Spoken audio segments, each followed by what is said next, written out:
আমরা সকলে যেখানে আছি ভালো আছি। স্টাডি ভিডিও করবো না করেও স্টাডি ভিডিও পোস্ট করছি। মানে ক্যামেরার সামনে আসা তো দূর, আমি রাস্তায় কি করে বেরোই।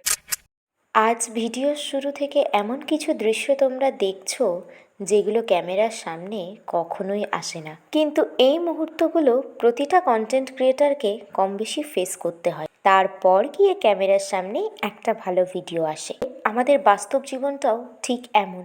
রোজ কত না কত এমন ঘটনা ঘটে চলে আমাদের সাথে, কিন্তু প্রকাশ পায় ঠিক ততটুকুই যতটুকু প্রয়োজন। হাজারো খারাপের পর কোনো ভালো জিনিস হলে তার পেছনকার খারাপ গল্পগুলো যেমন ঘেঁটে দেখা হয় না, এই বিষয়গুলোও ঠিক তেমনই।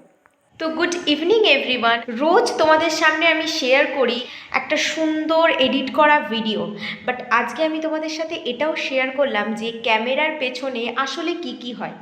ঠিক তেমনই আমাদের জীবনেও না অনেক সমস্যা থাকে।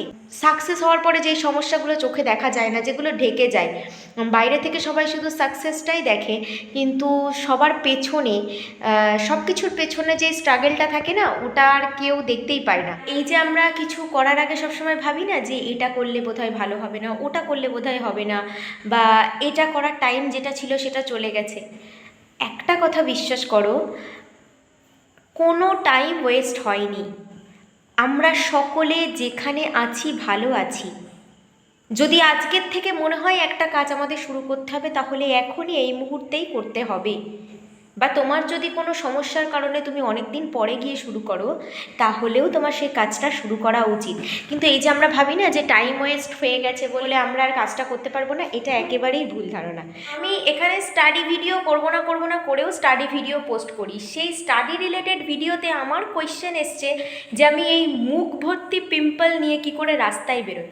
মানে ক্যামেরার সামনে আসা তো দূর, আমি রাস্তায় কি করে বেরোই।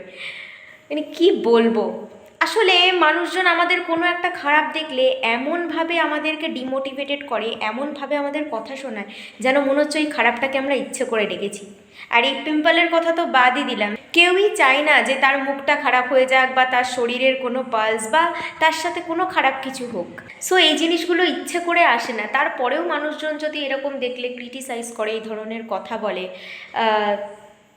এরকম মানুষজনের থেকে কি করব? দূরে তো থাকতে পারবো না, সমাজে আছি, সমাজকে নিয়ে আমাদের চলতে হবে। তবে একটা কাজ আমরা করতে পারি, যে জোরে সাউন্ড যদি চলে আর তাতে যদি আমাদের কোনো অসুবিধা হয়, তাহলে আমরা কি করব, দরজাটা বন্ধ করে দেব।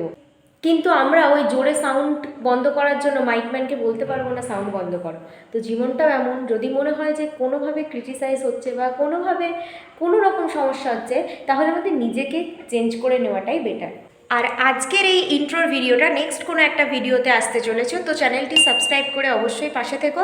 আর ভিডিওটি কিন্তু একেবারেই মিস করো না। আর তোমরা অবশ্যই বলো যে কোন কোন বিষয়ে ভিডিও দেখতে তোমাদের ভালো লাগে, আমি অবশ্যই সেটা আনার চেষ্টা করব। Thank you.